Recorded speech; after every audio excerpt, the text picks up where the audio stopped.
Good morning, सुप्रभात। सुप्रभात और हैप्पी रेंगा दिवस, चेंगा ना हम लोग ऐसा। चेंगा दिवस। एक्चुअली आज चिल्ड्रंस डे है। हम लोग बच्चा होके हमको टीचर को परेशान कर रहे हैं, ये अच्छा नहीं हमारे ये लगता। कर्तव्य है। आज आप लोग को नहीं पढ़ना चाहिए था।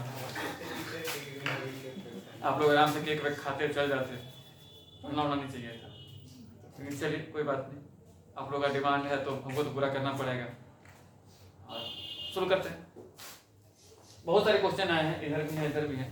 पहला क्वेश्चन दिख रहा है, पहला क्वेश्चन क्या है? पहला क्वेश्चन दिख रहा है कि फसल सस्य गहनता से क्या तात्पर्य है। मतलब क्रॉपिंग इंटेंसिटी जो होता है, जिसका गहनता होता है, इससे क्या तात्पर्य है। तो एक वर्ष में, कोई भी एक वर्ष आप उठा लो, एक वर्ष में कृषि भूमि पर, जो खेती वाली भूमि होती है ना, उस पे जितनी बार फसल की जाएगी, जितनी बार फसल की जाएगी, इसे कहेंगे फसल सस्य गहनता। यानी कि मान चलो कि एक ही खेत पे एक बार धान हो गया, एक बार गेहूं हो गया, एक बार जौ हो गया, एक बार बाजरा हो गया, जमीन पे बार अलग अलग खेती करें। हाँ, मतलब इसे फिर आप चाहे तो परसेंटेज में भी निकाल सकते हैं, ठीक है, मैथोलॉजिकल मूवमेंट में भी निकाल सकते हैं। तो इसको अगर आसान भाषा में आपको एग्जाम में लिखना हो तो आप लिख सकते हैं कि एक साल में एक खेत में कितनी बार फसल बोया गया और कितनी बार फसल काटा गया, और इसी को कहेंगे, इसी का जो मेजरमेंट है, इसी का जो माप है, इसको कहेंगे फसल सस्य गहनता। कोई कंफ्यूजन किसी को? अब इसको परसेंटेज निकालना हो तो क्या कीजिएगा, तो कुल फसल क्षेत्र, कुल फसल क्षेत्र इनटू शुद्ध बोया हुआ क्षेत्र, सॉरी डिवाइडेड शुद्ध बोया हुआ क्षेत्र इनटू 100। तो ये फॉर्मूला है। हालांकि अंडर 12 में ये आपको मैथमेटिकल नहीं आता है, लेकिन कहने का कॉन्सेप्ट सीधा है कि एक खेत में एक साल में आप कितनी बार फसल बोते हैं और कितनी बार काटते हैं, पहली बात। दूसरी बात कि कुल जो आपका कृषि भूमि है, उसके कितने एरिया में बुआई आप करते हैं, दो चीजों को ध्यान रखना है। तो ये होता है फसल सस्य गहनता। जैसे क्या होता है ना कि कुछ फसल ऐसा होता है कि दोहरी तिहरी होता है। मतलब धान जो हुआ, एक बार हम लोग जुलाई के महीने में कर दिए, फिर दिसंबर के महीने में कर दिए, मतलब 2-3 बार धान ही कर रहे हैं। या कोई सब्जी कर रहे हैं तो सब्जी उत्पादन, खास करके सब्जी उत्पादन वाले सेक्टर में ऐसा होता है कि साल भर सब्जी उत्पादन हो रही है तो सालों भर होती है। आजकल तो देखते हो ना कि फूल गोभी मिलता है तो सालों भर मिलता है, टमाटर मिलता है तो सालों भर मिलता है, बैगन मिलता है तो सालों भर मिलता है। तो क्यों मिल पाता है? क्योंकि हरी सब्जियां हैं। अब हरी सब्जियां सालों भर मिल रही हैं, अब कोल्ड स्टोरेज में उसको रखा नहीं जा सकता है, आलू प्याज तो है नहीं। तो ये सब इसके अंतर्गत ही आएगा। एक खत्म हुआ तो दूसरा वाला लग गया। फ्लावर है, फूल, आप देखिए कि किसी की शादी हो या कोई पूजा हो, बुके देना है, शादी है, डेकोरेट करना है, तो फ्लावर की जरूरत होगी। तो यहाँ पे अगर एक बार खेती होगी साल में तो हो पाएगा, तो रेगुलर होते रहेगी, ठीक है। अब इसको कैसे बनाएंगे? तो मान लीजिए कि खरीफ फसल में धान बोए एक बार, धान कौन सा फसल है? खरीफ है। और उसके बाद एक बार गेहूं बो दिए, तो गेहूं कौन फसल है? रबी है। तो खरीफ फसल में धान हो गया एक बार रबी हो गया, तो 2 बार हो गया ना।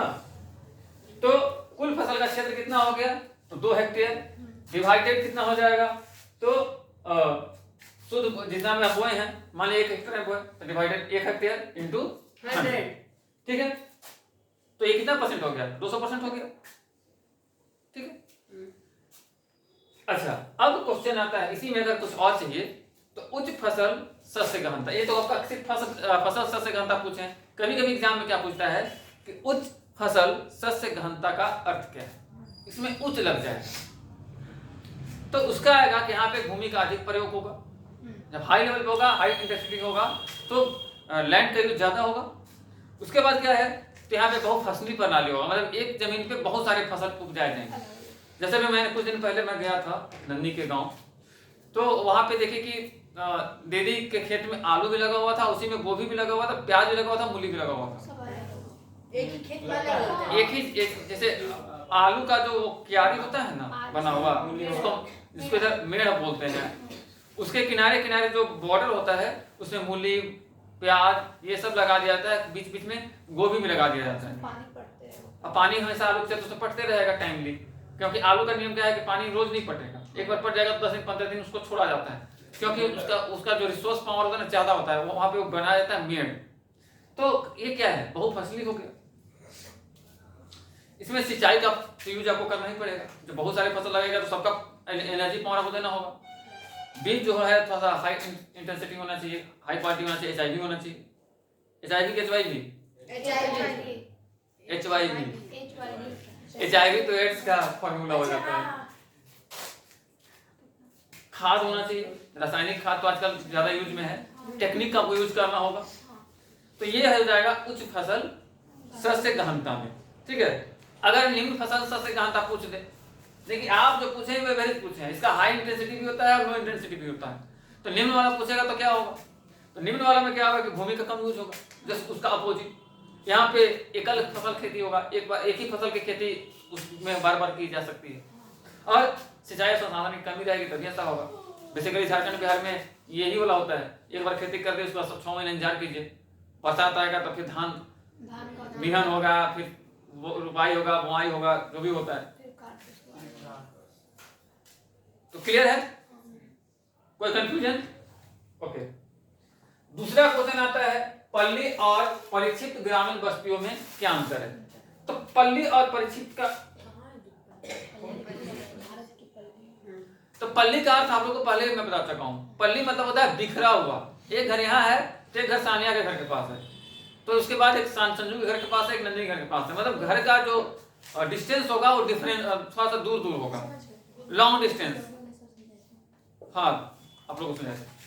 तो पल्ली बस्ती वो है जहाँ पे बस्तियां दूर दूर होती हैं, घर दूर दूर होते हैं, लोग दूर दूर रहते हैं।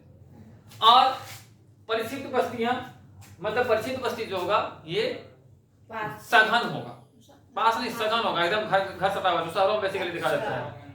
हाँ हाँ, मतलब वहाँ पे आपको जहाँ परिचित बस्ती होगा ना, यहाँ 1 इंच के लिए मार हो जाएगा। हाँ, सही बोले, लिख ही लिया। छाजा निकाल दे रे, तो हिम्मत कैसे हो गलो? सही बोले सर।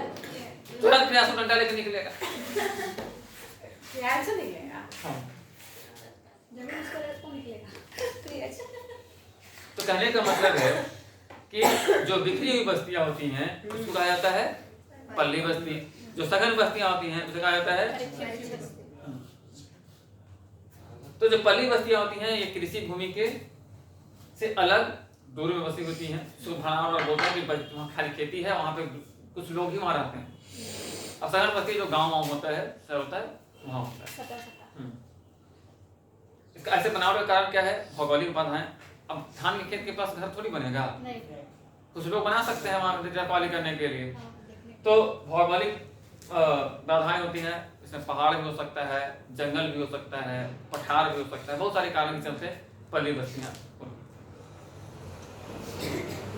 अगला क्वेश्चन है इसमें से पल्ली में से, तो पल्ली का मतलब समझ में आ गया, बिखरी हुई, बिसरी, दूर दूर, क्लियर है। और परिचित मतलब सघन, घनी और एक जगह सामूहिक, क्लियर है? ओके। अगला क्वेश्चन है, स्वामित्व के आधार पर उद्योगों का वर्णन करें। स्वामित्व मतलब क्या होता है? स्वामित्व मतलब मालिकाना हक। तो ऐसे उद्योग जो व्यक्तियों, निजी कंपनियों और व्यापारिक समूहों द्वारा चलाए जाते हैं उसे हम लोग कहते हैं सामूहिक उद्योग, सॉरी स्वामित्व प्राप्त उद्योग। यानी कि कोई कंपनी मेरा है तो मेरा स्वामित्व है, कोई कंपनी एसआरपी का है, सक्सेस राइटर पलामू का है, तो उसकी उस पर मालिकाना एसआरपी का होगा। यानी कि कोई व्यक्ति या समूह जो भी कंपनी चलाते हैं उस पर स्वामित्व उनका होता है, ठीक है। इसका उद्देश्य क्या होता है? जाहिर सी बात है कि अगर आप कोई बिजनेस कर रहे हो तो पहला और आखिरी उद्देश्य हो गया पैसा कमाना। अगर बिजनेस कर रहे हो तो बिजनेस और सेवा में फर्क है, ध्यान दीजिएगा। तो बिजनेस कर रहे हो तो सिंगल टारगेट होगा पैसा कमाना। अब इसमें क्या होगा, तो पूंजी 1 रुपया लगाओ चाहे 100 करोड़ लगाओ, लगना पड़ेगा, इसका संचालन आपको करना पड़ेगा, प्रबंधन भी आपको करना पड़ेगा। और इसका एग्जाम्पल आप टाटा को ले सकते हो, रिलायंस को ले सकते हो, अडानी को ले सकते हो, इंफोसिस को ले सकते हो, ऐसी बड़ी कंपनियां। लेकिन आपका क्वेश्चन थोड़ा सा अलग है, आपने पूछा कि इसका वर्गीकरण करना है। तो वर्गीकरण करना है तो इसको हम लोग वर्गीकरण कर सकते हैं। वर्गीकरण के लिए इसको पहला पार्ट हो जाएगा सार्वजनिक क्षेत्र के उद्योग, यानी कि ऐसे उद्योग जिसका नियंत्रण सरकार के पास। इसका उद्देश्य होता है सार्वजनिक कल्याण। तो स्वामित्व तो जो है एक तो निजी के हाथ में था, एक हो गया सार्वजनिक। तो पॉइंट वाइज अगर आप लिखना चाहेंगे तो पहला पॉइंट है निजी क्षेत्र के उद्योग, दूसरा है सार्वजनिक। सार्वजनिक में क्या होगा, सब कुछ सरकार के नियंत्रण में होगा, कंट्रोल में होगा। तीसरा होगा संयुक्त, जिसको पीपीपी मॉडल बोलते हैं। इसमें निजी और सरकार दोनों के बीच साझेदारी चलेगी। अब बस ऐसे चेंज करते जाने से पहले पूंजी व्यक्ति का लग रहा था, दूसरे में सरकार का लगेगा, तीसरे में दोनों का लगेगा। जैसे जैसे पॉइंट बढ़ेगा वैसे वैसे लाइन चेंज होते जाएगा। कर लेंगे कि हर लाइन को लाइन में लाइन बताना पड़ेगा, कर लीजिएगा ना। ओके, तो तीसरा हो गया संयुक्त क्षेत्र। चौथा है सहकारी क्षेत्र। सहकारी क्षेत्र क्या है, तो ये उत्पादक, उपभोक्ता और कर्मचारियों का समूह होता है। एक मतलब कोई ग्रुप बना के करेगा। जैसे मोहल्ले में आजकल चल रहा है SSG group, self help group, जिसमें महिलाएं पर कुछ पैसा जमा करती हैं, फिर लोन लेती हैं, फिर से बिजनेस करती हैं, हाँ समूह चलाती हैं। तो ये चौथा जो होगा वो होगा सहकारी क्षेत्र का। तो ये समूह का बिजनेस होगा। ये बिजनेस अकेले स्वाति नहीं करेगी, स्वाति, शबनम, नंदिनी, चांदनी और खुशबू पांचों मिलकर कोई बिजनेस खड़ा करेगी। अब इसमें पांचों का इन्वेस्टमेंट होगा, पांचों का लेबर लगेगा, पांचों का इंटरेस्ट मिलेगा, पांचों को लॉस होगा तो पांचों का होगा, बेनिफिट होगा पांचों का। ठीक है, तो चौथा प्रकार हो गया। तो 4 प्रकार के बिजनेस स्वामित्व वाले व्यापार या उद्योग हैं। कौन कौन, निजी क्षेत्र। निजी क्षेत्र में मालिकाना किसका होगा, निजी व्यक्ति या कंपनी का। उसके बाद है सार्वजनिक क्षेत्र, इसमें मालिकाना किसका होगा, सरकार का। तीसरा है संयुक्त क्षेत्र, जहां सरकार प्लस निजी क्षेत्र हो जाएंगे। और चौथा है सहकारी क्षेत्र, जहां पे सदस्य या एक समिति बनती है, समूह बनती है, कमेटी बनती है। सरस्वती पूजा रखती होगी ना, कभी रखे होगे ना, तो अकेले सरस्वती में नहीं रखता, कोई मोहल्ला के 10 लोग कमेटी बना देते हैं, फलाना संघ। दुर्गा पूजा रखाता है तो संघ बन जाता है, मुहर्रम बनता है तो इंतजामिया कमेटियां, बहुत सारी कमेटियां बन जाती हैं। रामनवमी होता है तो बहुत सारी कमेटियां बनती हैं। तो ये क्या हो गया, चौथे वाले में आ जाएगा। कोई कंफ्यूजन किसी को? अगला क्वेश्चन है उदारीकरण, निजीकरण तथा वैश्वीकरण। कल हम लोग पढ़ रहे थे सुबह वाले क्लास में, हाईवे प्लान में। अच्छा, आप लोग तो इतने स्मार्ट हो गए हैं कि घर में रिवीजन किसी का नहीं चल रहा है, बहुत ही तेज हो गए हैं। स्पेशली डियर संजू जी, सानिया जी, प्रिया जी, प्रियांशु जी, रोशन जी, चंदन जी, विकास जी, शबनम जी, स्वाति जी, नंदिनी जी, खुशबू जी, चांदनी जी और बाकी जो भी हैं जिनका नाम नहीं ले पा रहे, सभी जी। आप लोग बहुत ही ज़्यादा स्मार्ट हो गए हैं और घर में रिवीजन एकदम आप लोग का बंद है। जैसे जैसे एग्जाम करीब आ रहा है वैसे वैसे आप लोग जो है एलपीजी हो गए हैं। एलपीजी का फुल फॉर्म बताइए। Liquid petroleum gas. वो नहीं होगा। यहाँ पे पूछा गया है उदारीकरण और पूछा गया है निजीकरण और पूछा गया है वैश्वीकरण। तो उदारीकरण को अंग्रेजी में क्या कहते हैं? लिबरलाइजेशन। एल निजीकरण, प्राइवेटाइजेशन। पी और वैश्वीकरण, ग्लोबलाइजेशन। सी। तो इससे आप क्या समझते हैं बताइए, ये क्या है? बताइए क्या है उदारीकरण, क्या है तो बता सकते हैं। इंडिया में एलपीजी कब शुरू हुआ? इंडिया में एलपीजी कब शुरू हुआ? 1991। भारत में एलपीजी शुरू होता है 1991। बहुत बढ़िया। एलपीजी शुरू करने के समय भारत के प्रधानमंत्री कौन थे? राजीव गांधी के बाद नरसिम्हा राव। बहुत बढ़िया, आपका बात हम मान लिए। वित्त मंत्री कौन थे?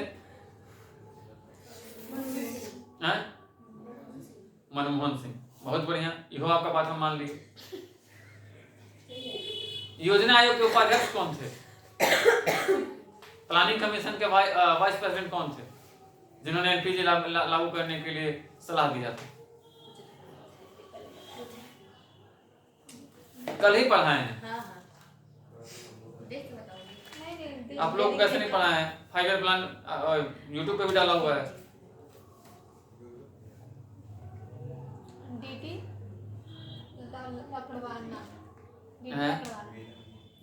लकड़वाना नहीं है,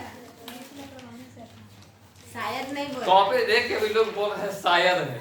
इससे पता चलता है कि आप पढ़ने के लिए कितने सिंसियर हैं। कितना गलत बोल रहे 28 तक बहुत गलत बोल रहे, इसमें नहीं थे यार। ये योजना लिखा तो है अहुलवालिया, देखिए मॉन्टेक सिंह अहुलवालिया। लकड़वाना लकड़वाना जो थे वो इंदिरा गांधी जी के समय में थे। 74 से 78 के समय में थे। समझ में आया जी? तो चलिए पहले तो आप लोग ये बताइए कि उदारीकरण क्या है।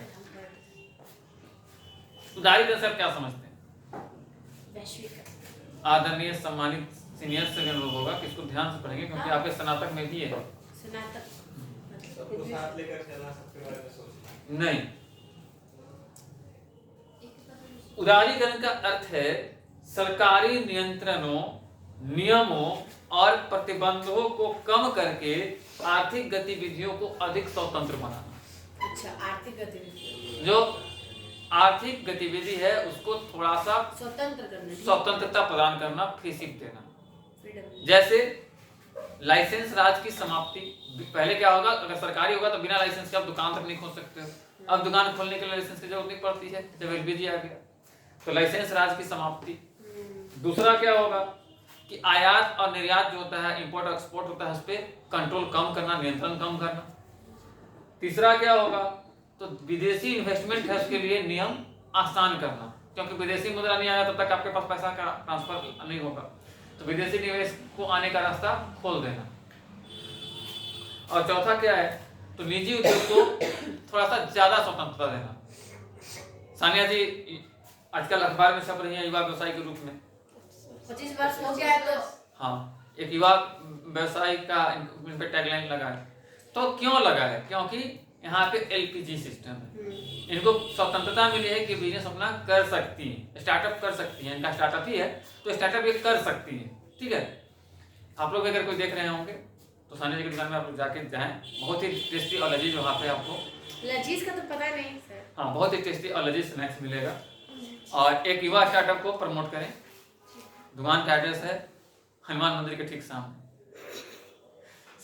बाजार में। याद कर दे रहे हैं भाई। तो खैर क्लियर है उदारीकरण क्या है। उदारीकरण के बाद क्या आता है? निजीकरण। निजीकरण मैंने अभी आपको बताया था, तुरंत बताया था। निजीकरण में क्या होता है? निजीकरण का अर्थ है सार्वजनिक क्षेत्र में निजी भागीदारी को बढ़ाना या सरकारी स्वामित्व को निजी हाथों में लेना। इंडिया में क्या अभी ट्रेंड चल रहा है कुछ 14 के बाद से, प्राइवेटाइजेशन जो है चरम पे है। जैसे आप यूनिवर्सिटी चले जाओ, कॉलेज चले जाओ, जो आज के डेट में आपको 3rd और 4th ग्रेड के स्टाफ मिलेंगे वो गवर्नमेंट वर्कर नहीं बच गए। यूनिवर्सिटी हो गए, कॉलेज हो गए, हॉस्पिटल हो गए, सभी एक कोई निजी कंपनी है, एनजीओ है, वो टेंडर ले रही है और वही अपॉइंट कर रही है साल भर 6 महीने के बस। वो 6 महीने बाद उनका जॉब खत्म। वो कंपनी की जॉब रहेगी नहीं रहेगी इसकी क्या गारंटी अच्छा। है? वो टेंडर उनका साल भर का है, साल भर के बाद उनको टेंडर रीटेंडर हो गया तो फिर उनको मिलेगा। अब यहाँ पे देखो निजीकरण तो हो गया, इसका नुकसान भी है, फायदा भी है। फायदा ये है कि सरकार को सस्ते दर पे लेबर मिल जा रहे हैं और नुकसान ये है कि जो यूथ है वो परमानेंटली बेरोजगार रह जा रहा है, उसकी जॉब की कोई गारंटी नहीं है, आज है कल नहीं रहेगी। दूसरा चीज है कि जो निजी प्राइवेट कंपनियां हैं, वो जैसे मान लो रेलवे में अभी एक कौन था, तेजस प्राइवेट रेलवे, तेजस हो गया, एयरपोर्ट हो गया, बहुत सारे चीजें हैं जो प्राइवेट हो रही हैं, तो वो मनमानी तरीके से अपना टैक्स बढ़ाएंगे, रेट बढ़ाएंगे, क्योंकि वो तो बिजनेस करने आ रही है ना, उनको आपसे क्या इंटरेस्ट है। तो वैसे में जनता पे भार पड़ेगा।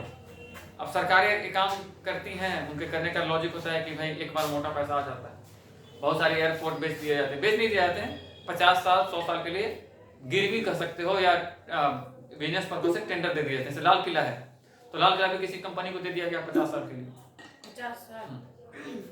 50 साल तक उसका देख रेख रख रखाव वो करेगा, और कमाई होगा वो ही करेगा, जितना भी वहाँ इनकम आएगा, जो लगेगा वो लगाएगा, इनकम वो लगाएगा। जाहिर सी बात है कि वो 10 लगाएगा तो 500 वसूलेगा। तो प्राइवेटाइजेशन जो है ये अभी पूरी दुनिया में भी चल रहा है। जब सरकारें कमजोर होती हैं तो व्यक्तियों की ओर भागती हैं।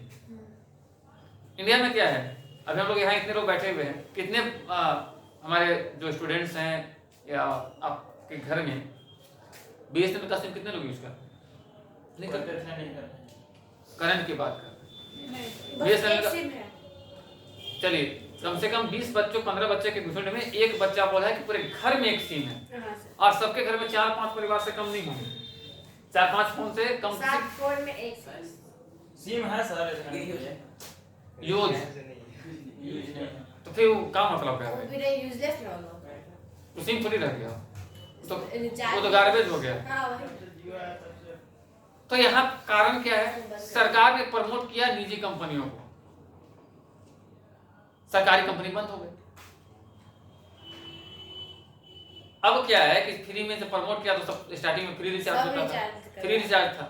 अब आपकी लत ऐसी लगी है कि पहले 1G में कोई दिक्कत नहीं था, अब 2G, अब 2G में भी कोई दिक्कत नहीं था, अब 5G भी लगता है कितना स्लो है। अब स्लो आपको लगता नहीं है, सच में स्लो है, बहुत स्लो है सर। वो आपका स्पीड चोरी कर लेता है, क्योंकि स्पीड चोरी करेगा तो डाटा कंजप्ट होगा। तो ये बिजनेस पॉलिसी। तो कहने का मतलब है कि निजीकरण का उदाहरण दे दिया। तो निजीकरण में क्या होगा, तो यहाँ सरकारी उद्योगों में हिस्सेदारी को बेचना, सरकारी जो फैक्ट्री उद्योग है उसको निजी हाथों में दे देना, बेच देना, या कुछ दिनों के लिए एग्रीमेंट कर ले, प्रबंधन को निजी क्षेत्र में देना। जैसे हाँ एक बात और है कि जब प्राइवेटाइजेशन होता है तो दक्षता बढ़ती है, क्योंकि वो कंपनी आपको जब रखेगा तो आपसे फुल टाइम काम लेगा, काम चोरी नहीं कर सकते। दक्षता मतलब नहीं होगा। हाँ, जैसे सरकारी स्टाफ में देखिए नकारात्मक के साथ सकारात्मक चीजें भी होती हैं। जैसे सरकारी नौकरों का क्या होता है कि भाई गए ड्यूटी, दिन में बैठे झक मार के आ गए, नहीं भी गए। लेकिन प्राइवेट वाला अगर आपको काम में रखेगा तो वो आपसे पूरा 10 से 4 काम कराएगा। और सरकारी वाले में क्या है कि मान ली प्रिया जी गए तो उधर पूरा वो पिगमेंट्स वाला पूरा ऐसे लोग नेरो पेंट लगा ली और बैठ के मोबाइल में रील्स देख रही हैं। बच्चा आया, घुसा, अपना काम किया, निकल गया। बच्चा घुसा, कुछ लेके भी निकल के पत्तो नहीं चला, कुछ तोड़ फोड़ के निकल गया, पत्तो नहीं चला। आजकल का टीचर लोग मोबाइल में बिजी रह जाता है। हाँ। और अधिकतर सरकारी जो नौकरी उनका पेट निकला होता है, लोग बैठ के आप तक नहीं निकला सर, उन लोगों ने पूरा बैठ के सब खा पेट निकल जाता है। अच्छा, इससे क्या होता है, सरकारी बोझ कम होता है। सरकार एक सरकारी स्टाफ रखेगी, चपरासी भी रखेगी, तो उसकी सैलरी 40,000 देनी पड़ेगी। और निजी कंपनी चपरासी रखेगा तो 8,000 में रख लेगा, सरकारी बोझ भी कम हो रहा है। अब आते हैं तीसरा, LPG। जी का अंतिम क्या है, जी से क्या होता है, ग्लोबलाइजेशन। तो विश्व की अर्थव्यवस्थाओं, बाजारों, प्रौद्योगिकी, संस्कृति में परस्पर जुड़ाव। अरे वैश्वीकरण पॉलिटिकल साइंस में भी है, निजीकरण पॉलिटिकल साइंस में भी है, पूरा चैप्टर है, 5 चैप्टर। हाँ पूरा चैप्टर है ये पॉलिटिकल साइंस का क्वेश्चन। अब पता नहीं आप लोग हिस्ट्री से पूछते हैं, पॉलिटिकल क्या है, ज्योग्राफी से पूछा ना, तो ये ज्योग्राफी में भी है और पॉलिटिकल में भी है। इसको लोग पॉलिटिकल कर सकते हैं, ज्योग्राफी पॉलिटिकल का खिचड़ी जीपोलिटिकल हो सकता है। तो वैश्वीकरण क्या है? विश्व की अर्थव्यवस्था, संस्कृति, प्रौद्योगिकी, बाजार में आपसी जुड़ाव को हम कहते हैं वैश्वीकरण। ठीक है, इसमें क्या होगा? तो माल, सेवा, पूंजी, तकनीक, वैश्विक समूह, वैश्विक का वैश्विक प्रभाव होगा। आपका पैसा अमेरिका जाएगा, अमेरिका का पैसा लंदन जाएगा, लंदन का पैसा इंडिया आएगा, इस टाइप का चलेगा। संस्कृति भी आप यहाँ से अमेरिका गए तो हाँ भाई आप लिट्टी चोखा खोजिएगा, वहाँ मिलवे नहीं करेगा। अंग्रेजों के साथ खिला दीजिएगा, ओह माय गॉड ये क्या है, नाखून चाहते तो कभी क्या तो अच्छा हम लोग लिट्टी जो खाते हैं वो पका के खाते हैं, मतलब गोईठा में। हाँ सर। अब वो उससे ब्लैक दाग लग जाएगा। कोई अगर फॉरनर आ गए तो मैं क्या अरे हाइजीनिक है तेरे तो सनिया बोलेंगे तो जब पराठा नॉट पराठा लिट्टी पराठा ना लिट्टी तो सर। तो कहने का मतलब है कि वैश्वीकरण में सिर्फ संस्कृति का आदान प्रदान नहीं होता है, पैसों का आदान प्रदान होता है, सब कुछ का आदान प्रदान होता है। ठीक है, आपकी कल्चर वहां जाएगी, वहां कल्चर यहाँ आएगी। अब इसका एग्जांपल आप देख लीजिए ना, आप लोग जो वियर किए हैं, पहने हैं, ये सब पश्चिमी संस्कृति से जुड़ा हुआ है। कोई क्वेश्चन है क्या संजू? सब तो पहन के आया वही सब। हमने कहा तो कहने का मतलब है कि विदेशी कंपनियों का घरेलू बाजार में प्रवेश भी इसका एक उदाहरण हो जाएगा। तो सरल शब्दों में वैश्वीकरण दुनिया का एक वैश्विक बाजार के रूप में विकसित हो रहा है, इसे ही वैश्वीकरण कहते हैं। तो एलपीजी क्लियर हो गया? कोई कंफ्यूजन नहीं है। अब इसका मामला एक और इसमें क्वेश्चन है, सब क्वेश्चन है कि इन्होंने भारत के औद्योगिक विकास में कैसे भूमिका निभाई। तो 1991 में एलपीजी इंडिया में आता है। कब आता है? और जब आता है तो इसमें प्रतिस्पर्धा इधर नहीं हुआ सर, उधर बुलेट का कोई साउंड किया। आजकल नया लोग अमीर बन जाता है तो सर दिखा बुलेट का साइलेंसर दिखाने लगता है। हम भी बनेंगे सर अभी नया। तो प्रतिस्पर्धा, कंपटीशन ज्यादा बढ़ा 91 के बाद और आधुनिक तरीके से डेवलपमेंट हुआ भारत में। एफडीआई में वृद्धि हुआ, यानी कि भारत में विदेशी निवेश बढ़ा। एफडीआई मतलब विदेशी निवेश, ठीक है। और जब एफडीआई बढ़ेगा तो जाहिर सी बात है कि ऑटोमोबाइल, आईटी, दूरसंचार, फार्मा, पेट्रोलियम आदि के सेक्टर में भी बढ़ोतरी होगा, वहीं से पैसा आएगा। उसके बाद निजी उद्योगों की दक्षता बढ़ी। जो प्राइवेट कंपनियां थी आज वो सरकारी कंपनियां कम दिखेंगी, निजी कंपनियों का बोलबाला ज्यादा दिखेगा। अब डालने के छोटे शहर में अब चले जाओ तो 10-12 मॉल मिल जाए। तकनीक का विकास हुआ। देखिए आजकल सबके हाथ में मोबाइल फोन आ गया। आजकल तो लड़कियां मोबाइल फोन ऐसे करके फोटो लेती हैं, मुंह दिखाई नहीं करता। ऐसे नहीं सर, ऐसे हाँ ऐसे करके फोटो लेती हैं, मुंह दिखाई नहीं करता। फोटो क्या कर ले रही हो? बताए तो थे सर, मुंह में मेकअप नहीं लगाती। अच्छा मेकअप नहीं लगाती है, मुंह छुपा लेती है। ठीक है, महंगा मोबाइल रखा है इसलिए। हाँ वो बात सही है। देखिए अब यहाँ पे 2 चीज आया है, आप लोग कमेंट करके बताइए। मेकअप नहीं लगाती है। सानिया जी कह रहे हैं कि लड़की अगर मेकअप ना लगाए तो मोबाइल से मुंह छिपा के फोटो खींचेगी। अब प्रियांशु बोल रहा है कि अपने मोबाइल शो करती है कि उनके मुंह से महंगा उनका मोबाइल है, इसलिए मुंह नहीं दिखाएंगे, मोबाइल दिखाएंगे। कमेंट आप लोग कर दीजिएगा। अब देखिए वो मोबाइल दिखाएंगे। OnePlus 30,000 से कम नहीं होगा, 35,000 का। गोली लगाएंगे 40,000। उसके बाद निर्यात प्रमुख उद्योग यानी कि वस्त्र, रसायन, इंजीनियरिंग, फार्मा, ITS ऐसे मतलब फैक्ट्री खोल रहे हैं जिससे कि हम निर्यात कर सके, सप्लायर बन सके। पहले क्या थे, हम लोग सिर्फ खरीदते थे, अब हम लोग बहुत सी चीजों को सप्लाई करने लगे हैं। और भारत तो आज के डेट में IT हब के रूप में उभरा है। बहुत सारी चीजें नई जनरेट हो रही है। स्टार्टअप, बहुत सारे बिजनेस का स्टार्टअप हो रहा है, ई-कॉमर्स शुरू हो रहा है, सूचना प्रौद्योगिकी, इलेक्ट्रॉनिक्स, बहुत सारी चीजें हैं। ऑटो उद्योग आज देखोगे ना तो रोड से ज्यादा ऑटो दिखेगा, बैटरी वाला वो भी। हाँ तो सरकारी कुछ मैक्सिमम इतना काफी है, बहुत ज्यादा हो जाएगा। बाकी अगर किसी को चाहिए कंटेंट तो मैसेज कर दीजिएगा, व्हाट्सएप कर देंगे। अब उसके बाद एक क्वेश्चन है, अंग्रेजी में है,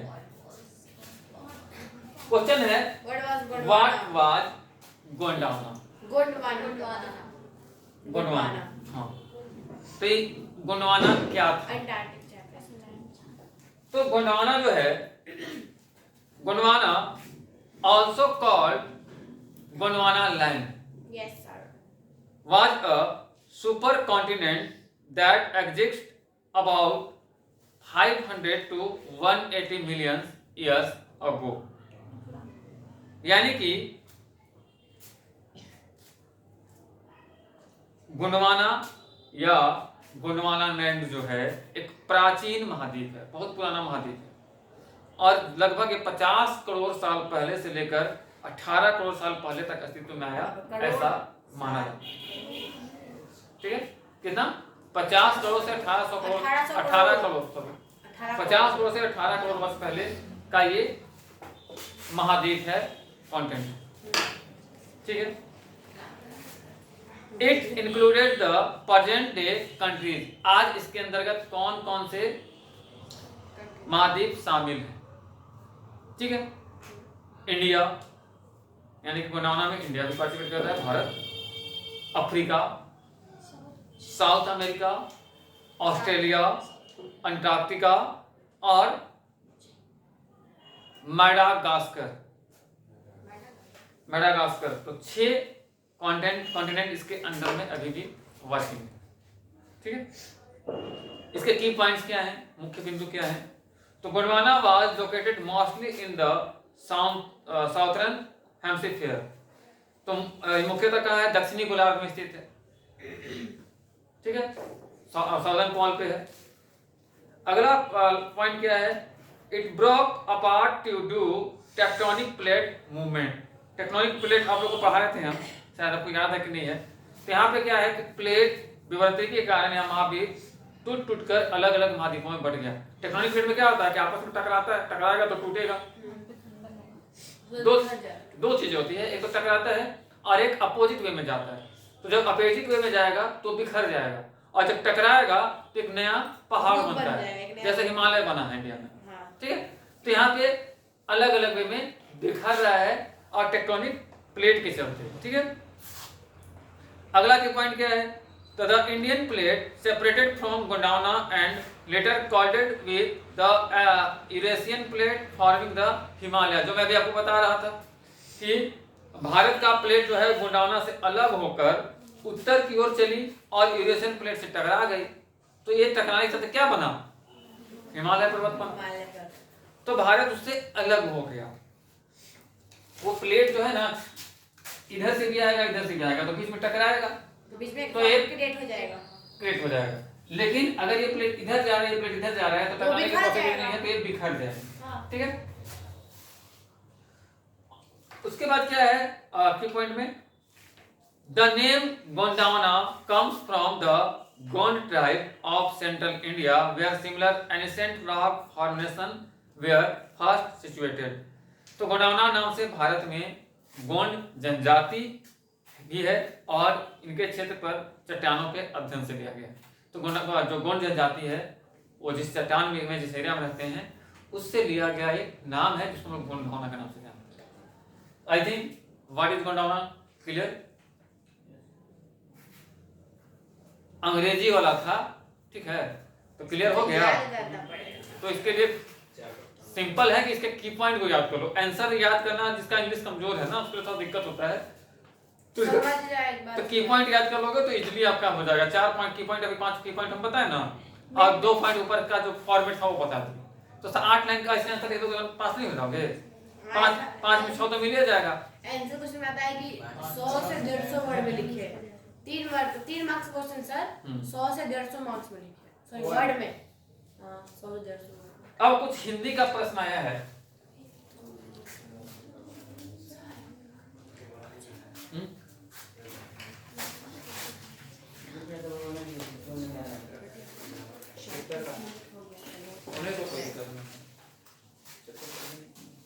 एक लाइन है, तुम बिनुहु कंता धनी हरुई तन तिरुवर भाडोल तू ही पर विरह जराई के चाहे उड़वा झोल। तो ये जो लाइन है ये लाइन है मलिक मोहम्मद जायसी द्वारा लिखित बारहमासा कविता से। तो चैप्टर का नाम क्या है? और लेखक का नाम मलिक मोहम्मद जायसी। तो इसमें नायिका जो है वो क्या है? बिरहनी है, दुखियारी है बेचारी। और नायिका कहती है कि हे नाथ, तुम्हारे बिना तुम्हारी कांता, सब 12 मास है। हाँ हाँ, तुम्हारे बिना, तुम बिनु, तुम्हारे बिना कांता, कांता मतलब अकेलापन,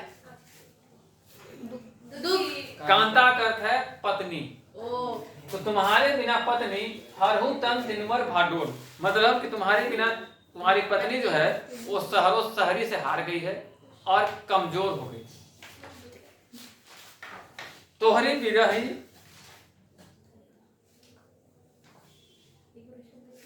जराई के चाहे उड़ावा झोल। तो उसके याद में, उसके दर्द में वो ऐसा महसूस कर रही है कि जैसे आग में जल रही है। झोल, बिरह जराई, जराई मतलब जलना, झोल।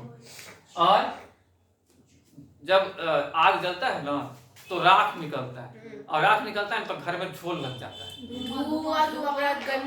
झोल लग जाता है। झोल झोल तो गंदगी से, धुआं से दीवार में बैठ जाता है। ये देखिए झोल तो दिख रहा है ना, तो यही वो कह रही है, वो देखिए झोल उसको बोलते हैं। अक्सर वो मकड़ा भी जाल लगाती है वैसा ही, लेकिन बेसिकली धुआं से होता है।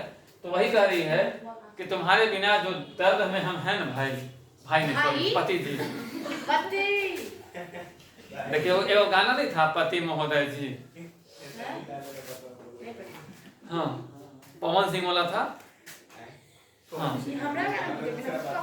तो खिरवाइन कहती है, पति महोदय जी, तुम्हारे बिना हम दर्द में एकदम परेशान हैं, डिस्परेशन में हैं, और शहर के लोग जो है ना हमको तड़पा तड़पा के रखे हुए, ठंड का दिन, और इतना हम जरिया गए हैं ना, झुरिया गए हैं कि राख उड़ उड़ के झोल बन जा रहा है। इसका मीनिंग ये था। बस इसका मतलब बताना था सर, इसका आंसर नहीं देना था। आंसर नहीं, जैसे अर्थ ही बताना होगा। हाँ, अर्थ ही बताना होगा। अगर कविता लिखा हुआ होगा तो उसका हिंदी में अर्थ ही नहीं बताना है आपको। तो इसका अर्थ यही है। ठीक, समझ गया, हमको भी आ गया। आ गया ना? रोशन जी आपको आया?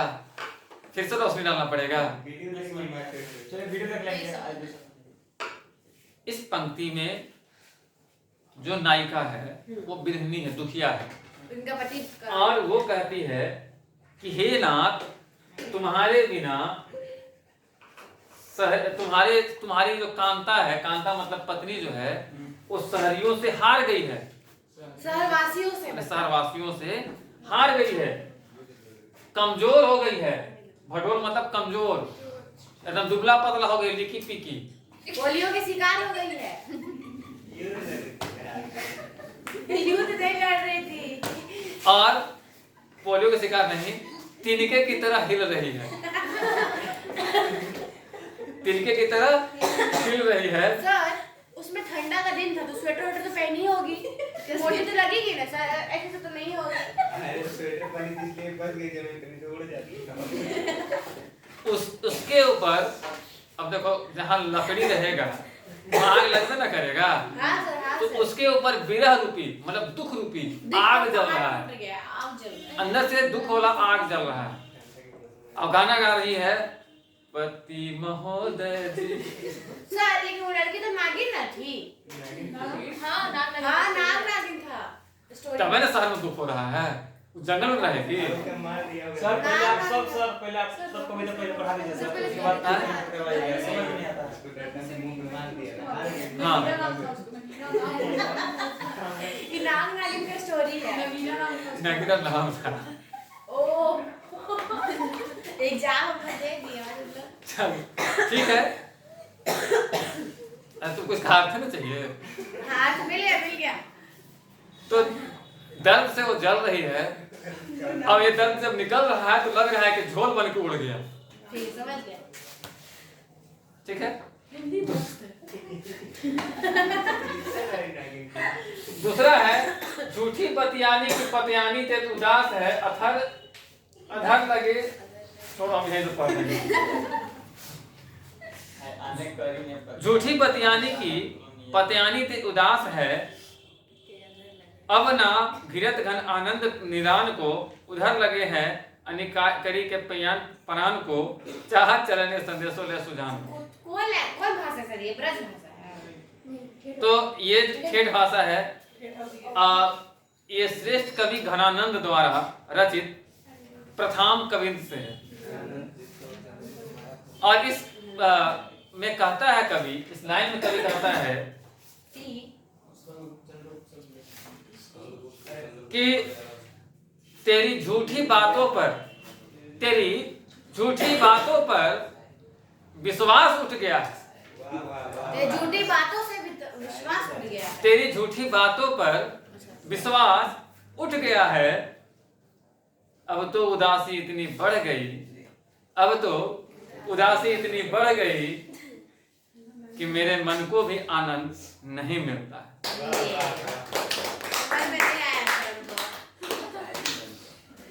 नहीं आया तो आप लोग वीडियो को रिपीट करके देख लीजिए, ठीक से आएगा। फिर से हाँ, एक बार अर्थ है इरशाद। तेरी झूठी बातों पर उदासी बढ़ गई है, उदासी बढ़ गई है। अब तो मेरे मन को आनंद भी नहीं मिलता है। वाह वाह। अब तो आगे नहीं है। रुके जरा, सबर करें। अब तो आनंद देने वाले बादल भी नहीं आते हैं, मतलब तसल्ली देने वाले लोग भी नहीं आते हैं। यहाँ लिखा हुआ है ना, कहाँ था? अब तो तसल्ली देने वाले लोग भी नहीं आते हैं, अब तो आनंद देने वाले लोग भी नहीं आते हैं। मेरे मन को चैन प्राप्त नहीं होता।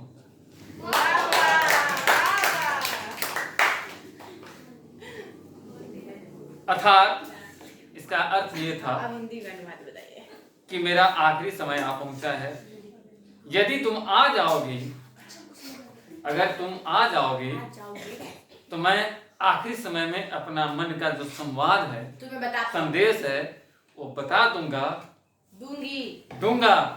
चिट्ठी लिखा तुम आ जाओगी ना। अच्छा, लड़का लिख रहा है लड़की के लिए। हाँ, और उसके बाद वो गाना बजेगा बैकग्राउंड से, मौका मिलेगा तो हम बता देंगे तुम्हें कितना प्यार करते हैं सनम। कौन जगह रहा सर? मौका मिलेगा तो हम बता देंगे तुम्हें कितना प्यार करते हैं सनम गाना। सनम तेरी कसम। वाह वाह वाह वाह वाह। तो कहने का मतलब है कि हिंदी का दो कविता था जिसका भावार्थ ये था। स्वाति मुस्कुरा रही है। कैसे खत्म हुआ आंसर दिखाइए। एक बार क्वेश्चन था सर, यहाँ तो नहीं दिख रहा है। यहाँ नहीं लिखे दिए थे तो चलिए फिलहाल अब चलते हैं हम लोग मौर्य काल की तरफ। हाँ सर, एक और क्वेश्चन है सर। होने दीजिए सर एक और क्वेश्चन है, बता दीजिए सर। एक और क्वेश्चन है 7 नंबर। हाँ, हमारे आज के इंजीनियर ऐसे क्यों लगते हैं कि वे पानी का प्रबंध जानते हैं और पहले जमाने के लोग कुछ भी नहीं जानते हैं?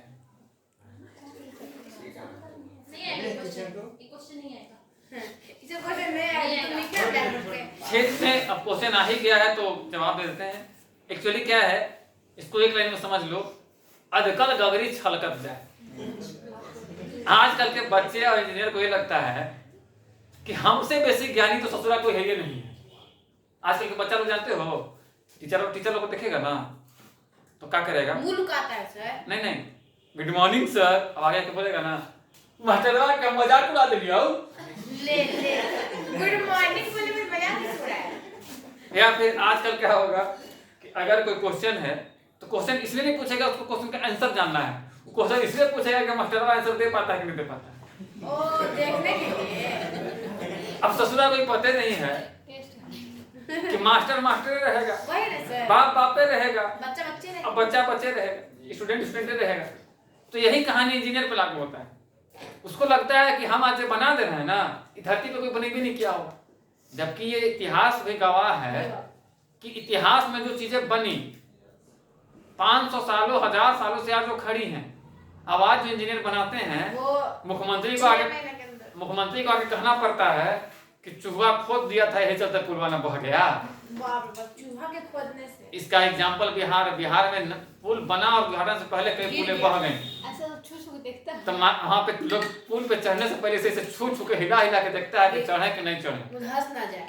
और जब चुनाव आता है तो 10,000 रुपया खाता में डाल दिया जाता है कि बंटवा दे दीजिएगा ताकि चूहा पुलवा को फिर खा जाए। रील्स बनाओ। हाँ। जीतेगा बीजेपी है। अरे भाई तो 10,000 रुपया में आगे भी। वोट, सुनिए, अगर आप अपनी वोट को बेच देते हैं, वोट अगर आप बेच देते हैं तो लोग वोट खरीदेगा। आपकी कीमत अगर 10,000 है तो अच्छी बात है। सब 50-50 पैसा लेके हजार। दूसरे को बोल। हाँ, सानिया की कीमत बढ़ गई है 50,000 हो गई। खैर देखिए, ये आपकी कीमत पे डिपेंड करता है ना। आप अपनी कीमत 10,000 ही लगा रहे हो, 10,000 लगाओ, पुल छू के चलो, पता चला कि बाढ़ आया, बह के चले गए 10,000 में। अपने आप पूरे 10 साल का रिकॉर्ड देखिए, पूरे इंडिया में सबसे ज्यादा पुल बहा बिहार में। बिहार में। और पुल तब बहा जब उसका उद्घाटन भी नहीं हुआ था। ये अरबों करोड़ रुपए कहाँ गए? वही ना सर, ठेकेदार चोरी करे। तो ठेकेदार चोरी करे, इसकी जिम्मेवारी किसकी थी? सांसद किसका था? सीएम यहीं का। से बीजेपी पे आना है, इनको समूह का है। बात बीजेपी, जेडीयू, आरजेडी, कांग्रेस की नहीं है। नहीं। बात सत्ता की है कि सत्ता को ईमानदार होना पड़ेगा, और सत्ता ईमानदार तब होगा जब जनता ईमानदार होगी। अगर 10,000 में वोट आप बेच रहे हैं तो सत्ता ईमानदार कभी नहीं हो सकता। पता है कि अगले बार 20,000 दे देंगे, 5 साल आपसे लूटेंगे, तो अगले बार 20,000 दे देंगे अकाउंट में चुनाव से पहले। आज ये काम बीजेपी जेडीयू कर रही है, अगले बार आरजेडी कांग्रेस आएगी तो वो भी करेगी, वो 30,000 दे देगी। बार बार नेता आएंगे, आपको लूटेंगे। 20 लाख। अरे वो 20 लाख नहीं, 20 करोड़ आपको देते हैं, कहाँ से देंगे? जो हम लोग अपने पापा का जमीन बेच के देंगे क्या? आप ही से लेते हैं, आप ही से लेंगे ना। तो फिर आप इतना खुश क्या हो रहे हैं? अपना ही पैसा अपना ही लेके अब वोट बेच दे रहे हैं। बुलेट ले लेंगे घर। जरूरी है कि पैसा लेके उसको वोट करना है। नहीं, एक बात बता, चलिए चलते हैं थोड़ा सा इतिहास की तरफ, थोड़ा लंबा होने वाला है आज का ये। तो इतिहास में एक चैप्टर है मौर्य साम्राज्य। और मौर्य साम्राज्य की जो बातें हैं, देखिए 9:30 बज गया है, कोशिश करेंगे 20 मिनट में इसको हम निपटा दें। कैसे आप लोग का बर्थडे भी ना है? किनका? चाचा नेहरू का नाम है। नहीं, बचपन के रहता मेरा बर्थडे पार हो गया सर। है। अरे तुम्हारे बर्थडे पे तो धमाका हुआ था। धमाका हुआ तो हम याद करें तो उस दिन को 11 सितंबर को, जब नंदिनी जी और शबनम जी और रोशन जी का प्लेन कांड हुआ था। रोशन ने ट्राई करता ना, नहीं था बेचारा बीजेपी सपोर्टर।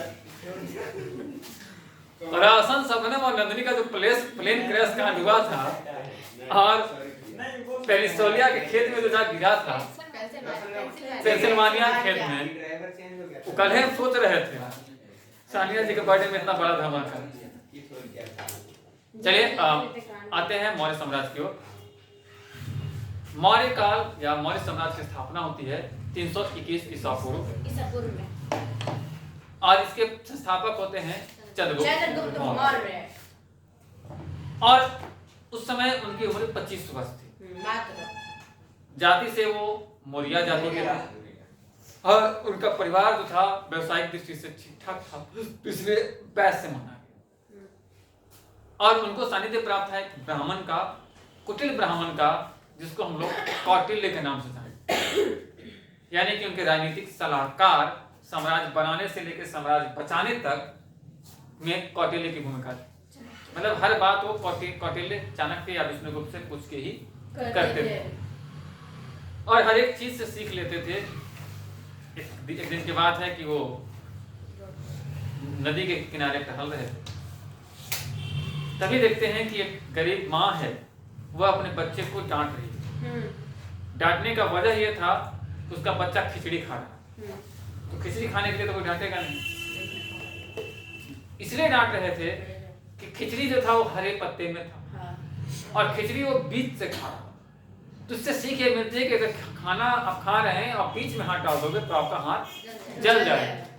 और इससे मौर्य को, चंद्रगुप्त मौर्य को बड़ा सीख मिला और वो चाणक्य ने उनको बताया कि अगर तुमको बड़ा यशस्वी राजा बनना है, साम्राज्य का विस्तार करना है, तो किनारे किनारे छांटो।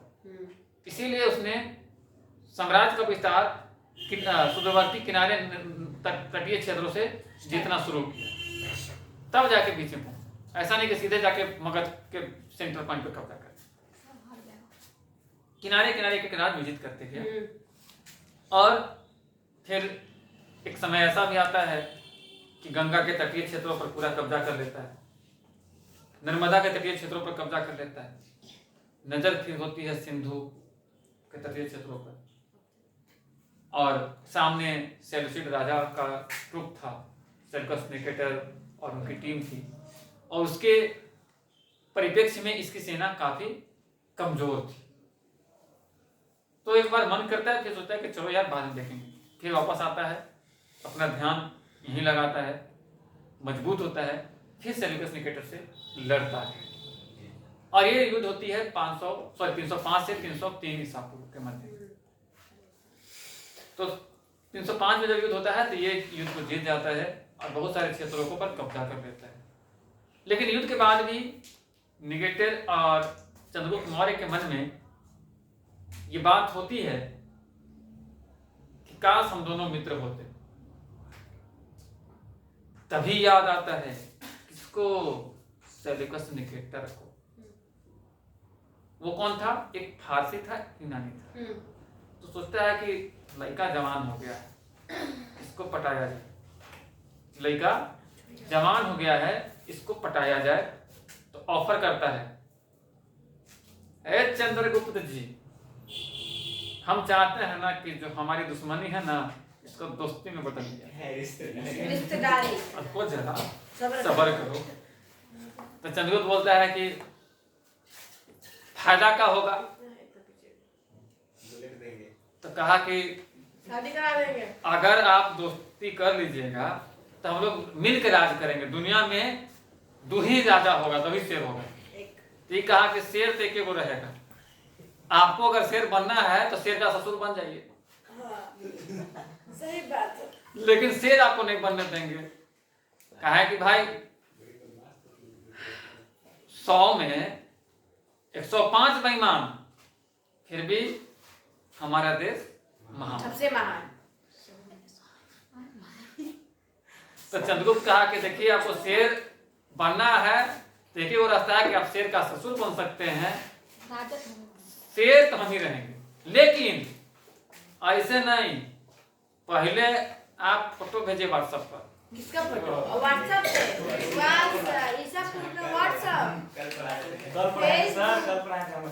इंस्टाग्राम। तो बोलता है कि किसका फोटो मांग रहे हो तुम, दिमाग ठिकाने पे है ना? चंद्रगुप्त बोलता है, चिन्हा है तू? कोई बोलता ही रे, अरे हम नहीं, वो बोलता है चंद्रगुप्त मौर्य, कोई बोलता ही रे। तो नहीं नहीं नहीं नहीं दमाद साहब, हम फोटो का हम बुलेटो दे देंगे। फोटो हाँ, डर है। मान ले देखो, इंडियन से खौफ होता है ना, दुनिया पूरा इंडिया से डरती है। एक गाना नहीं सुने हो, दबदबा था दबदबा है, दबदबा बना रहेगा। तो वो क्या होता है कि व्हाट्सएप पे फोटो मांगता है, तो कहता है कि फोटो तो छोड़िए, हम बेटी भी दिए और बुलेट भी दिए। तो बोला कि ना, बुलेट नहीं देबो, बुलेट नहीं देबो, हमारे राजदूत चाहते हो। तो फोटो भेजा, तो चंद्रगुप्त मौर्य फोटो देखता है, अरे ये तो नाम हेलेना टाइप की लग रही है, तो हेलेना है, मेरी बेटी का नाम है हेलेना। तो इसको पसंद आ जाती है हेलेना।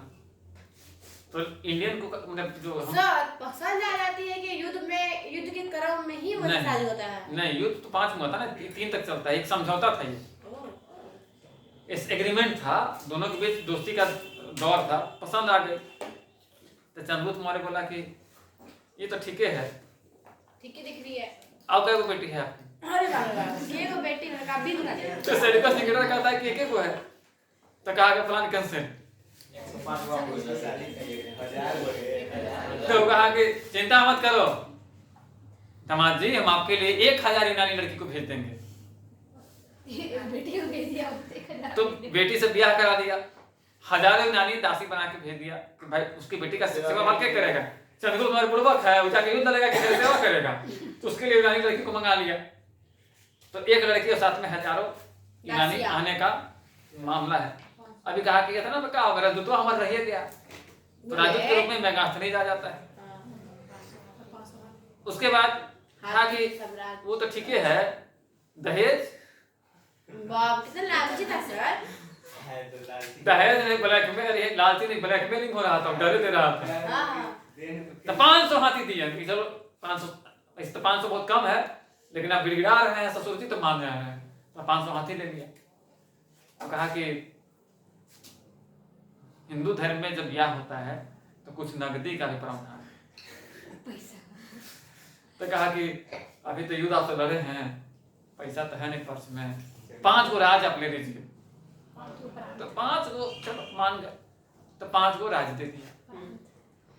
उसके बाद चंद्रगुप्त मौर्य की साम्राज्य का जो ताकत था वो दिखा, और जब ये साम्राज्य का विस्तार कर लिया तो इसको लगा कि अब सब कुछ छोड़ देना चाहिए, और बिंदुसार को गद्दी को बैठाता है, और जैन संतों के साथ एक मुख्य संत और बाकी बहुत सारे संतों के साथ चंद्रगुप्त मौर्य चल जाता है दक्षिण भारत, और वहां जाके अन्न त्याग कर देता है और खुद को मोक्ष की प्राप्ति कर लेता है, देह का निर्माण कर देता है। ऐसा माना जाता है कि चंद्रगुप्त मौर्य मृत्यु के समय में जैन धर्म स्वीकार कर लिया। पहले वो हिंदू था, दूसरे जैन धर्म स्वीकार कर लिया। उसके बाद 298 में बिंदुसार की एंट्री होती है, वो भी राजकाज चलाता है, क्योंकि वो महान शासक नहीं माना जाता है। क्या बात है। बिंदुसार का 2 नाम मैंने कल बताया है, क्या क्या नाम था? अमृतोचेटस यूनानी भाषा में उसको कहा था, तो उसके मम्हर वाले अमृतोचेटस कहते थे, और उसी को हिंदी में अमित्रघात, मतलब वैसा शासक जो कभी शत्रुओं से हारे नहीं। तो कुछ दिन थोड़ा सा राजा जब बन जाता है, बड़ा हो जाता है, कहता है कि मजा नहीं आ रहा है, थोड़ा सा शराब वराब होना चाहिए, यहाँ पीना ना चाहिए ना। तो मम्हर फोन करता है निकटस्थ गांव में, निकटर गांव में, अरे कैसन है मामा जी, कुछ भेजिएगा? तो भगिना का भेज दिया? तो दारू भेज दिए।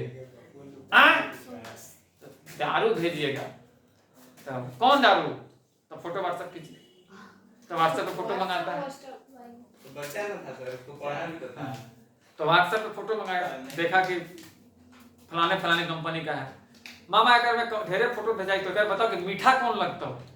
रेना था करवानी ना पिता, तो कहा कि मिठाई वाला है भगना, तो मीठा 100 रफा भेज दीजिएगा। तो मीठा शराब मंगाया, कहाँ से? यूनान से। कौन मंगाया? बिंदुसार।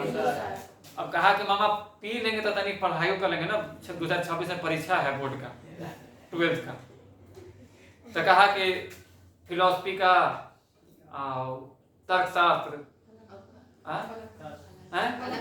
अलंकार का किताब भेज दीजिएगा। सही में बात बोला। हाँ, तो 3 गो किताब मंगाता है। तो कहा कि किताबवा में के अंदर फोटोया खींच के भेजिएगा तो पीडीएफ होगा। खाली व्हाट्सएप पे हो रहा है तो किताबवा खोला ना, इसको समझ में नहीं आया। तो कहा ना कि मामा एगो मास्टर भेज दिए, हमें नहीं समझ में आवा। तो यूनान से एक टीचर मंगाया, 3 तरह के भाषा विज्ञान का किताब मंगाया, अब एक मीठा शराब मंगाया। और उसके बाद पीने के बाद जब निशा मारा ना, तो कहा कि कोई बोलता ही रहे, और जितना चल गया युद्ध करे और सब युद्ध जीत गया, दक्षिण तक कब्जा कर लिया। नशा की हालत नशा में अधिकतर लोग सिस्टम हैक कर दिया है। कहा कि सिस्टम हैंग हो जाएगा, कोई बोलेगा? कोई बोलता ही नहीं। हाँ। तो ये तो बिंदुसार हो गया। उसके बाद एंट्री होती है सम्राट अशोक की। तो सम्राट अशोक शासक कब बनता है? 14 वर्ष के आयु। कब? 419। 261 में 9 माइनस करो। 261 में 9 माइनस करो। 252। 252 ईसा पूर्व सम्राट अशोक गद्दी संभालता है। 298 में बना था वो और 252 में बना। 252 में सम्राट अशोक। अब उसके पिताजी का तो लिवर किडनी खराब हो गया था पीने के चलते, तो वो उनकी मृत्यु हो गई। तो अशोक उसके सपना को पूरा करना चाहता था, तो उसका नजर था कलिंग पे, और उसके बाद कलिंग युद्ध होता है 261 में। तो खैर ये तो स्टोरी थी, लेकिन आपका क्वेश्चन जो है उससे हम लोग बाहर चले गए। तो अब हम लोग आते हैं सीधे पॉइंट पे। तो सबसे पहले क्या है? तो सबसे पहले है कि मौर्य साम्राज्य का पड़ोसी राज्यों के साथ संबंध। तो पड़ोसी राज्यों के संबंध की बात की जाए तो पश्चिमी एशिया और यूनानी संसार से इसका संपर्क था, यानी कि पश्चिमी एशिया और यूनानी जो भी राज्य थे। सिकंदर जब लौटता है तो उत्तर पश्चिम भारत में यूनानी राज्य की स्थापना हुई जब सिकंदर यहाँ आया, और चंद्रगुप्त मौर्य ने सेल्यूकस निकट से युद्ध जीता। उसके बाद उसके साथ एक संधि की, मैत्री संधि। संधि के में मैंने भी आपको बताया कि 500 हाथी, अपनी बेटी, बहुत सारी चीज उसको दान में दे दी। और इस संधि के बाद भारत का और यूनानियों के साथ संबंध गहरा हो गया, क्या कि चंद्रगुप्त मौर्य का ससुराल में हो गया यूनान, तो ससुराली तजीब न करेगा, भले कभी कभी जाए, तो रिश्ता गहरा गया। और यूनानी लोग दामाद को तो मारेगा नहीं, और सबसे शक्तिशाली उसमें वो लोग यूनानी ही होता था जो चुनौती दे सकता था। और उसके बाद मेगास्थनीज को भी भेज दिया था राजदूत के रूप में, उसने एक पुस्तक भी लिखी है इंडिका। उसके बाद अगर राज्य की बात की जाए तो सम्राट अशोक के समय में श्रीलंका का संबंध बना। श्रीलंका ने अपने 2 बेटों को भेजा था, महेंद्र को और बेटी को। बेटा बेटी दोनों को भेजा। हाँ, बेटा और बेटी दोनों को। बेटा का नाम था महेंद्र और बेटी का नाम था संघमित्रा। तो इनको श्रीलंका भेजा प्रचार करने के लिए बौद्ध धर्म का।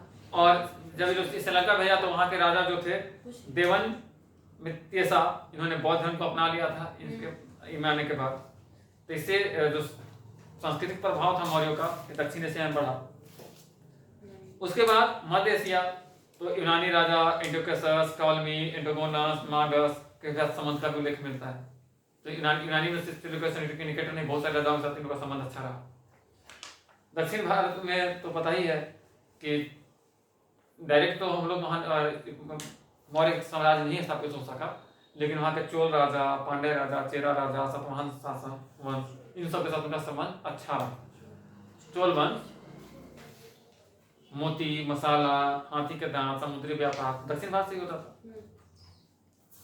अब आते हैं सामाजिक और आर्थिक। तो सामाजिक और आर्थिक गतिविधियां में है कि समाज का यहाँ जो संरचना था वो वर्ण आधारित था। तो वर्ण तो 4 ही थे, ब्राह्मण, क्षत्रिय, वैश्य और शूद्र। समाज कैसा था? तो कृषि आधारित था। पहले तो भाई फैक्ट्री थोड़ी लगता था, तो कृषि आधारित था। और ग्राम इकाई समाज का केंद्र था, यानी कि प्रशासनिक व्यवस्था जो थी वो ग्राम स्तर तक थी। ग्राम इकाई समाज का केंद्र था।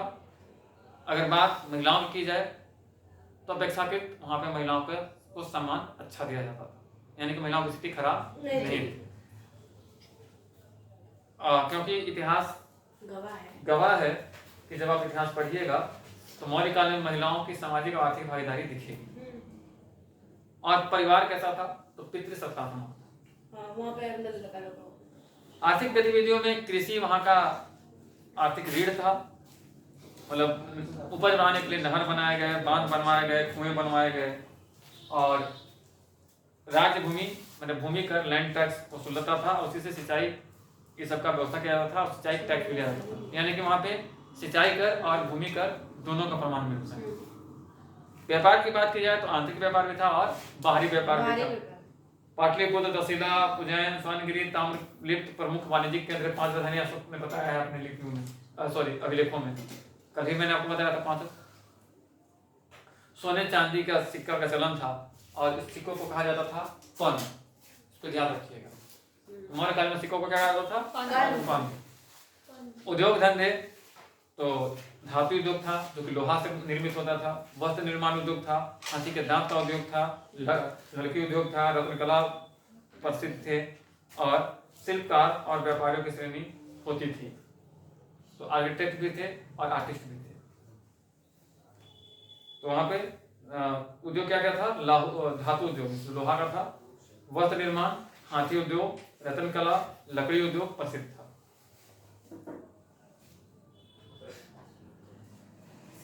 अगर प्रशासन की बात की जाए तो वहां पे मौर्य प्रशासन था वो विभक्त था। पहला प्रशासनिक व्यवस्था था केंद्रीय प्रशासन। तो केंद्रीय प्रशासन में राजा जो होता था वो सर्वोच्च होता था, मतलब निर्विवाद शक्ति था वो, उसके बातों को कोई नहीं काट सकता है।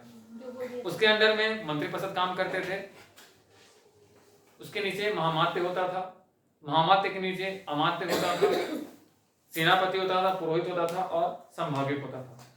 आप कमेंट करके बताइएगा, आप मतलब आप सभी इवन सीनियर्स भी, कि अमात्य किसे कहते हैं? अमात्य और महामात्य में क्या अंतर है ये आप लोग बताइएगा और याद रखिएगा। अगला क्वेश्चन है, अगला पार्ट था केंद्रीय के बाद प्रांतीय। तो प्रांतीय प्रशासन में मैंने कल ही बताया था कि तक्षशिला, उज्जैन, कश्मीर, लुम्बिनी आदि प्रांतों में इसको विभक्त किया गया था। 5 तो राजधानियां थी ना, लेकिन प्रांत बहुत सारे बनाए गए थे और प्रत्येक प्रांत में एक कुमारी होता था। कुमारी मतलब राजकुमार, कुमारी पद था और वो राजकुमार ही बनता था। लड़का या लड़की? पद कुमारी था, का नाम कुमारी था, लेकिन पद पे जो ग्रहण करता था वो राजकुमार होता था, युवराज होता था। पद का नाम? हाँ, और इसको ही हम लोग आर्यपद या महामात्य कहते थे। सलाहकार या मंत्री। उसके बाद तीसरा लेवल जो था जिला और ग्राम प्रशासन का था। जिले को अहारा कहा जाता था। जिले को क्या कहा जाता था? ओहारा। गाँव में अहारा सुनी हो ना? अहारा मत कहो, अहारा कहो। अहारा मतलब जिसको कभी हारा ना जाए। अधिकारी इसमें कौन होते थे? तो स्थानीय गोप, ग्रामिक या नगर अध्यक्ष। स्थानीय गोप, गोप मतलब पद का नाम, ग्रामिक या नगर अध्यक्ष। और ग्राम प्रशासन तथा न्याय का कार्य पंचायतें करती थी। न्याय और दंड की बात की जाए तो कठोर दंड व्यवस्था थी, कट्टर न्याय जिसको लोग बोलते हैं। चोरी, हत्या आदि पर भारी दंड लग जाता था। और न्यायालय जो था धर्मस्थीय और कांटक शोधन था, मतलब धर्म की बात वहां पे भी रखी जाती थी। राजकोष और वित्त की बात की जाए, पैसे की बात की जाए, फाइनेंस की बात की जाए तो मुख्य आय कहाँ से आता था? भूमि से, व्यापार से, शुल्क, व्यापार शुल्क, भूमि राजस्व, लूट, राजस्व, खनिज, वन, पशुपालन से आता था। मतलब बगल वाले राज्य को जीत गए तो उसको भी लूटे तो भी आएगा। और कोषाध्यक्ष को संग्राहक कहते थे। जासूसी व्यवस्था की बात की जाए तो चाणक्य के अनुसार राज्य की रक्षा के लिए गुप्तचरी अनिवार्य है। अगर चाणक्य की बातों को फॉलो किया जाता तो खैर दुख है, लेकिन फिर भी ये कहना है भारत में जो हमले हो रहे हैं अगर हमारा गुप्तचर सही से काम करते तो शायद नहीं होता।